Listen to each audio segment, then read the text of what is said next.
Right, I'm just going to go through how it was I was able to get you to come up and sit down so easily and go through that process, yeah? And see, because why I did that was it's important for people to see it in real life, instead of me just saying, oh yeah, people can change. I research animals, and why I talk about the safety is crucial. The one reason our social system doesn't work is people don't feel safe. Yeah. The one reason why it does work is when they feel safe. The one time your children will always listen is when they feel kia ora.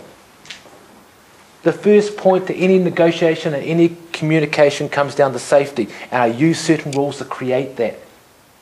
Yeah. The first one, and yes, you can write this stuff down, it's all good. The first one is I find the person's safe spot. Yeah.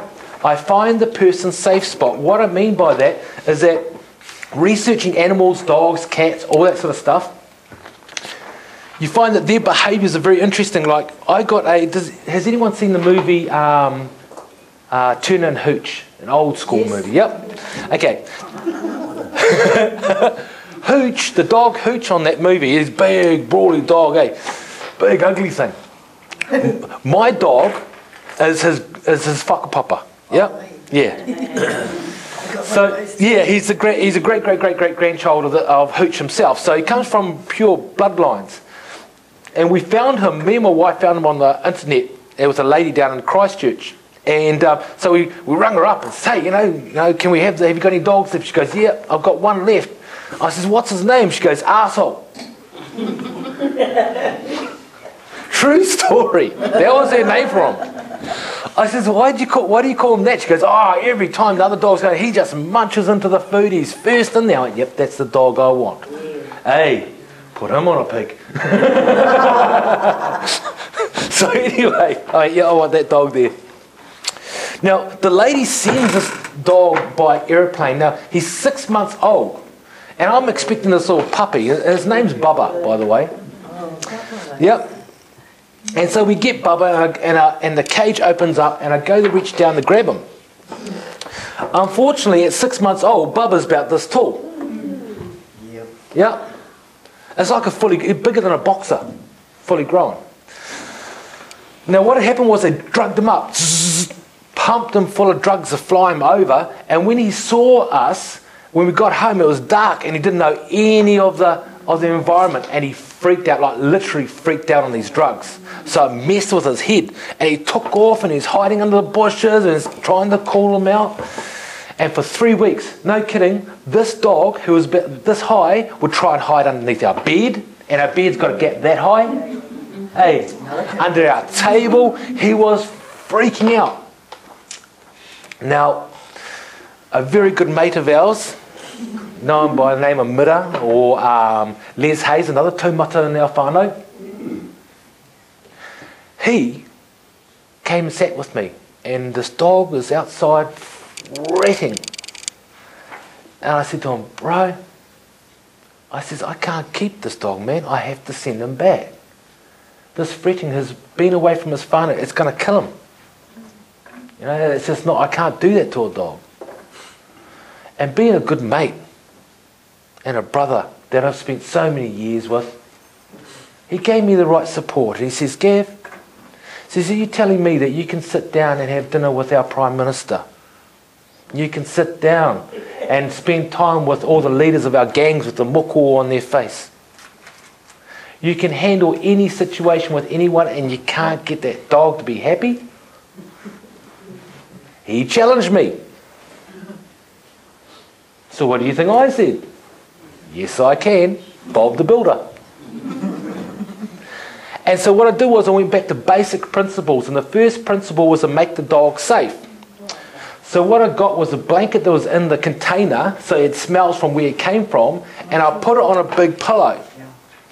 And I got him to sit on the pillow. Each time he sat on the pillow, I just went, good boy, and just praised him and praised him and praised him at a distance, so he didn't fret too much.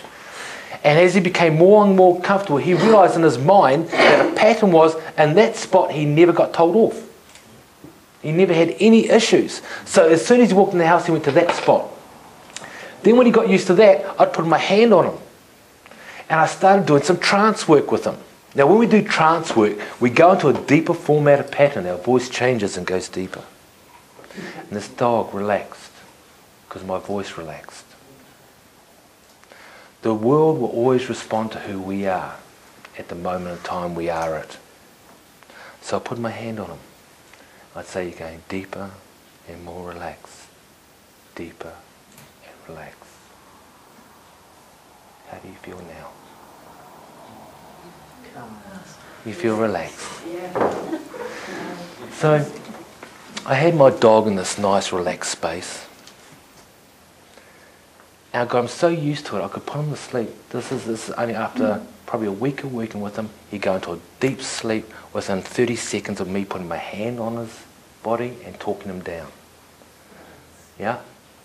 My wife got to witness this, and on a special night, he came and he laid down. She laid down on the couch, and she watched and listened as I went, relax deeper and relax, and deeper, breathing and relax. And my wife's eyes just started.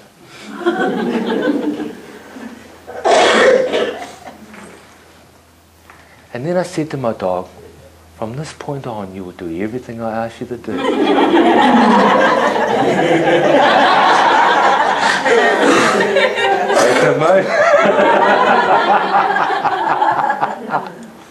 I have the best marriage in the world, you know what I'm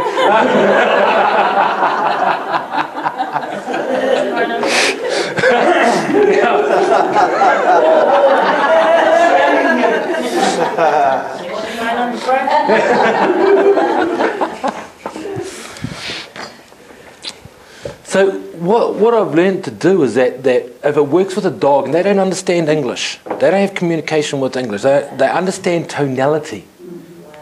Yeah? So my point of call with anyone you're spending time with is your tonality. It brings safety. When we met, I brought you over and I sat down and I lowered my tone. Yeah? The first thing I looked for was for you to get to a safe space before I approached you, which was your chair. As soon as you put that down, your subconscious went, I'm now in class.